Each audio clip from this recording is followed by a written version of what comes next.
Death note one of the greatest anime of all time, जिसके बारे में हर कोई जानता है। बट डेथ नोट में जो सबसे बड़ा सवाल है वो ये है कि कौन सबसे ज्यादा स्मार्ट है। तो फिर चलो आज इसी बात का पता लगाते हैं कि कौन है स्मार्टेस्ट, एल, लाइट या नियर। पहले बात करते हैं लाइट और एल की। ये दोनों अकेले ही पूरा शो चला रहे थे। जब तक ये दोनों शो में थे ना, हमें कोई फर्क नहीं पड़ रहा था कि कोई तीसरा इंसान इस शो में है भी या नहीं। और वो टेनिस वाला आइकॉनिक सीन, इस सीन में तो मैं सोच रहा था कि ये दोनों जो टेनिस खेल रहे हैं ये कोई आम इंसान नहीं है, ये दोनों अलग ही लेवल के हैं। इन दोनों ने हर स्टेज पर अपनी स्मार्टनेस दिखाई है।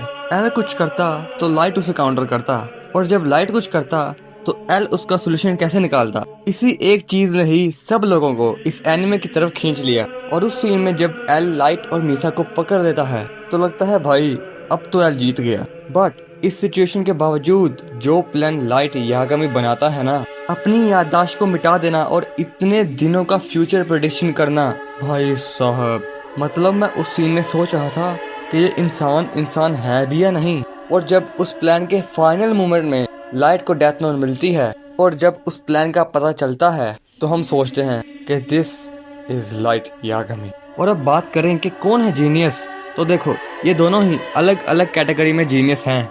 अगर हम बात करें एल की तो वो लॉजिक और फैक्ट्स को देखता है, and that's why he is number 1 detective.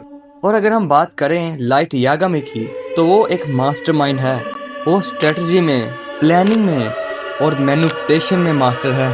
But अगर ओवरऑल किसी एक को चूज करना हो तो वो एल होगा, क्योंकि वो बस लाइट से थोड़ा सा ही स्मार्ट है, यानी कि सिर्फ 19-20 का फर्क है। बट ऑफ कोर्स मेरा फेवरेट लाइट यागामी ही है। ओके, तो अब बात करें नियर और लाइट की तो ऑफ कोर्स लाइट नियर से ज्यादा जीनियस और ज्यादा स्मार्ट है। तो फिर वो हारा क्यों? तो देखो लाइट हारा मिकामी की गलती की वजह से। उसका प्लान तो परफेक्ट था और नियर के पास डेथ नोट की सारी इंफॉर्मेशन भी थी जो कि एल की वजह से नियर को मिली थी, वरना नियर तो लाइट को कभी हरा नहीं पाता। और इसलिए light is more intelligent then near. Well ये तो था मेरा पर्सनल ओपिनियन कि कौन ज्यादा स्मार्ट और जीनियस है। तो अब तुम बताओ कि तुम्हें क्या लगता है, और क्या तुम डेथ नोट की एंडिंग से सेटिस्फाई हो या नहीं।